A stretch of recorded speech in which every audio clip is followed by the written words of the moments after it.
Ciao a tutti ragazzi e bentornati. Volevo così, prima di presentarvi due video un po' più strutturati che ho in cantiere, vorrei fare questo piccolo video dove rispondo a delle domande che mi sono state fatte da alcuni di voi, da due amici in particolare, che mi hanno chiesto dei consigli riguardo il pianoforte sul palco, il pianoforte live, diciamo, perché hanno visto dei video di un concerto dove ho suonato anni fa.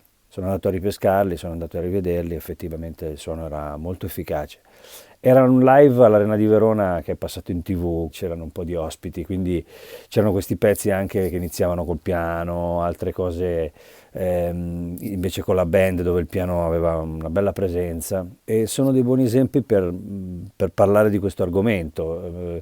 Il piano che usavo era un Kurzweil Artis, si vede anche nelle riprese, quindi uno può anche dire vai a fare una cosa del genere con uno strumento che non è il top, ma in realtà sì, nel senso dipende da come ti trovi, dal suono che ci tiri fuori. Io ci avevo passato un po' di tempo con l'editor per computer perché lavorare direttamente sul Kurzweil non era semplice. Chi è Kurzweil sa che bisogna esserci abbastanza portati, non è una cosa che si fa in 5 minuti. Però ero riuscito a trovare un suono che aveva una bella presenza era dolce ma cattivo allo stesso tempo. Almeno questo è il mio parere, poi ditemi voi quando le avrete ascoltate.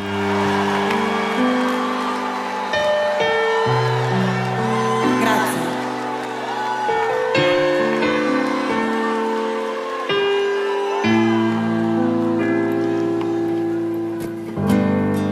La luna è un soffio,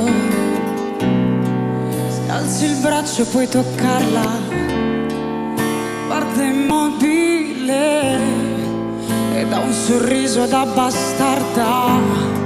E tra le stelle i desideri della gente estranei a partire da ieri. Siamo estranei a partire da un nuovo modo di pensare le cose.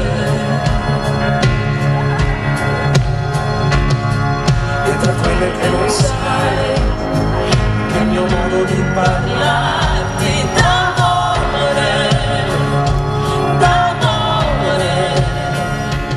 lo sentirete poi. Abbiamo troppa fantasia e se diciamo una bugia è una mancata verità che prima o poi succederà.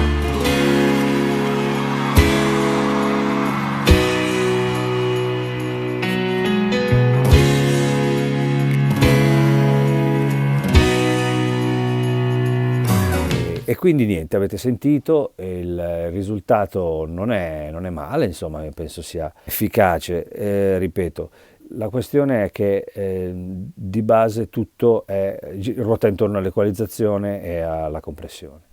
Equalizzazione che dà una mano al piano per uscire, per bucare il mix, come dicevamo, e per avere quella presenza. Io normalmente lavoro tanto sulle medio-alte, nel senso che cerco di trovare lì un punto, e lì dipende dal piano, dovete fare dei tentativi, che permetta poi allo strumento di emergere. Chiaramente non bisogna mai perdere la qualità poi del tocco, nel senso se esagerate con le medie va a finire che avete un piano che diventa una chitarra. Le chitarre ci sono già, non serve un'altra chitarra, più che altro il piano deve sempre avvolgere, deve avere la capacità di stare intorno alle cose, ma quando c'è bisogno di ritmicamente o comunque con un riff bucare, è bene che ci siano le giuste medio-alte che permettano questo. Poi è chiaro, chi come voi lo fa sa benissimo di cosa parlo. Il lato quello della compressione lì dipende tanto da che cosa state facendo e che cosa vi piace. E io la utilizzo, dipende anche dal suono del piano che avete a disposizione. Ce ne sono alcuni che non ne hanno bisogno, non so, faccio l'esempio dell'S90S di cui ho fatto anche un video. Quello lì è un piano, per esempio, che ha una stranissima sua componente che permette di comprimerlo magari anche poco ma di farlo uscire comunque. Altri, per esempio come questo Kurzweil di cui vi stavo parlando, che a sentirlo nei video che ci sono online sembra molto brillante, molto efficace, in realtà poi messo insieme al resto delle cose scompariva un po'. Con questo settato così invece è diventato addirittura esagerato dall'altra parte, nel senso che rivedendo i video che non ricordavo, mi sono reso conto che era veramente prepotente. Quindi niente, insomma, lavorare sulle medie, sulla compressione, poi magari faremo un video più avanti, se vi va di vederlo ditemelo nei commenti, dove andremo più a fondo nella cosa. Ecco, un'altra cosa importante, molti mi scrivono in privato su Messenger piuttosto che attraverso altri sistemi.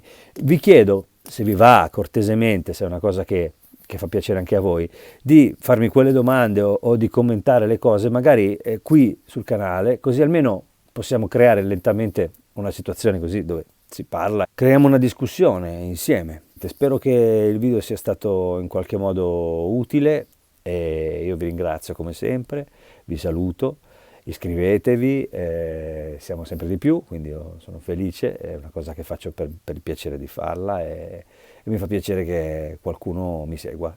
Un abbraccio, ciao!